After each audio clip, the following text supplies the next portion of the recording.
Hello, my friends. So excited to be back with you. I feel like it's been forever. Today I want to share with you how I'm currently training and over the next 2 months will be training to gain muscle and strength as a calisthenics athlete on a bulk. So in this video I'm going to chat with you about why I'm focusing on muscle growth and not weight loss right now, since calisthenics is a body weight to strength ratio sport. I'm also going to chat about how I'm focusing on trying to gain calisthenics specific muscles as much as possible while still improving my strength. And we'll also talk about periodization and what that is and whether it's right for you, something you can use in your training. Timestamps below, of course. So just boop-a-doop, check them out if you have a specific section you like. But let's get straight into it. I'm also realizing right now my head is cut off. Please just ignore that. So why would I want to gain weight as a calisthenics athlete, you might be asking? Obviously, if I gain weight, my body weight to strength ratio is going to be affected and it's gonna be harder for me to perform calisthenics moves, right?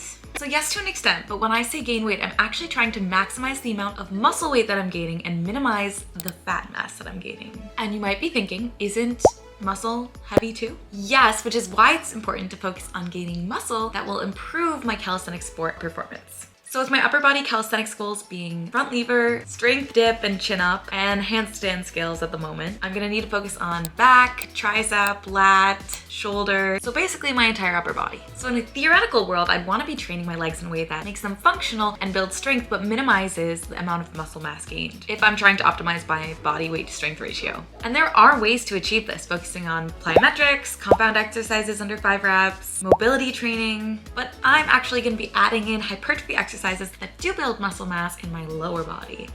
Why, you might be asking? Well, my friends, I fall into a calisthenics category that some people term aesthetic calisthenics.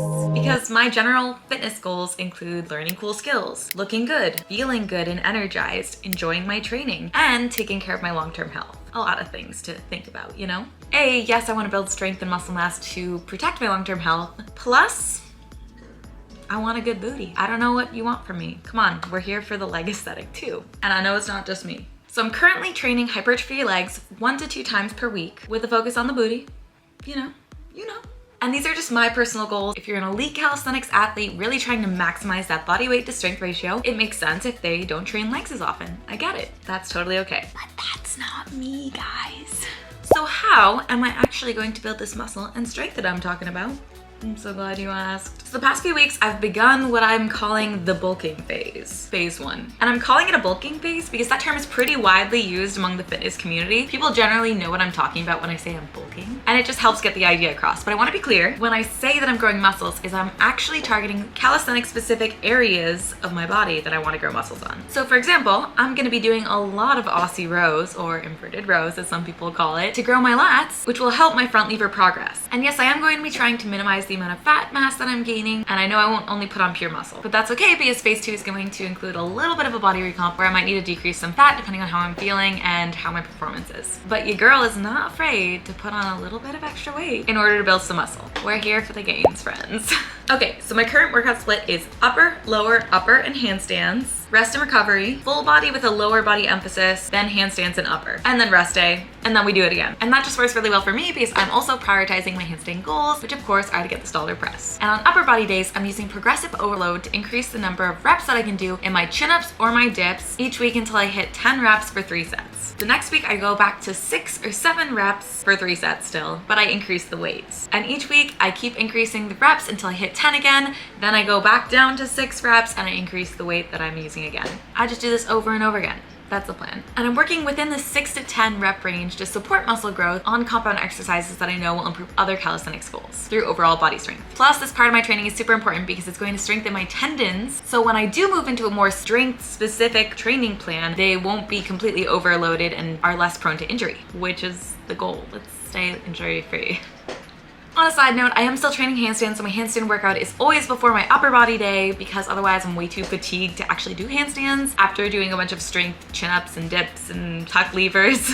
So we just put those in the beginning. On lower body days, I do a combination of calisthenics exercises and weighted exercises from machines and equipment you can find commonly in your local gym. And I like to structure my workouts with my really heavy compound strength sets at the beginning. So thinking about your pistol squat, your hip thrust, your leg press. Then I move on to my mobility and isolation exercises like TRX curls, Nordics for the hamstrings, and such. And I currently have decreased the amount of dynamic and plyometric exercises that I'm doing, and I'll be increasing those those later in phase 2 of my plan. And I keep mentioning these phases, phase 1 and phase 2, so let's chat about periodization and what I'm actually referring to when I say phases. So what is periodization and how can you use it in your training plan? So to make it super basic, periodization is just breaking down your training plan into different blocks or phases to help you work towards your goal. Generally, there's a hypertrophy and muscle building phase, or a body recomposition phase where you might lose a bit of fat or gain some depending on your sport and athletic goals. Then there's a strength phase and then a peaking phase before cycling those. And in phase 1, which is what I'm doing, it's going to be a hypertrophy phase to build a bunch of muscle mass, which I can then use in a later phase when I'm training strength, so I can push all of the muscle mass that I've built to its max potential to build strength. And your training doesn't have to be broken into a strength and muscle. It could be strength and muscle, but you would vary the strength session versus muscle session based on the week. And I know other people like to use this training style, but I personally really enjoy focusing on one specific goal at a time and just going all in. So right now we're going all into muscle. Strength is to come. Now this first phase, phase 1, I'm gonna be focusing on muscle mass and body recomp. So growing as much muscle mass and potentially losing a little bit of fat at the end before phase 2, which is going to be completely strength training specific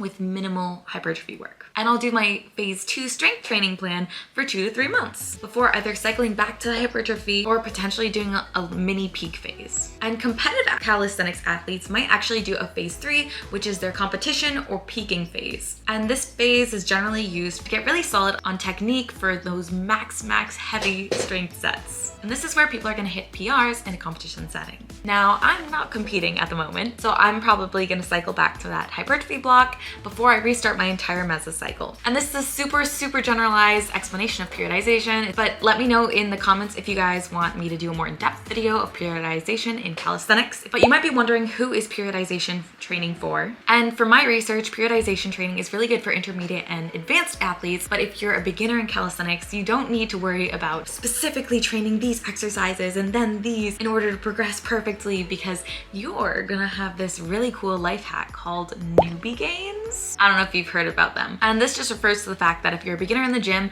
and you haven't worked out a lot before, then you're gonna see a huge amount of muscle growth and gains just from the fact that you weren't even stimulating that muscle growth in the first place. So periodization isn't necessary there. And if you're an intermediate athlete, periodization is also not necessary. It's not essential to improve your skills by any means. It could be fun to try out if you feel like you've plateaued it all, but it's just a tactic that I'm trying out because I love to focus on one thing at a time. So using blocks to really break down my training plan simplifies my exercises into smaller goals that I feel like I can really zone in on and actually attack. So I'm gonna be hypertrophy gaining until late January 2024, early February time, and then I'll reassess, see if I want to do a little cut or go into my strength training phase. But more on that to come later, of course. And I'm gonna be documenting a lot more on calisthenics and how I'm currently gaining muscle and bulking at the moment. So hit subscribe and stay tuned if you want to see more of that and to hang out with me more. And I will see you guys in the next one. I never know how to end these videos, so I don't want to hang up.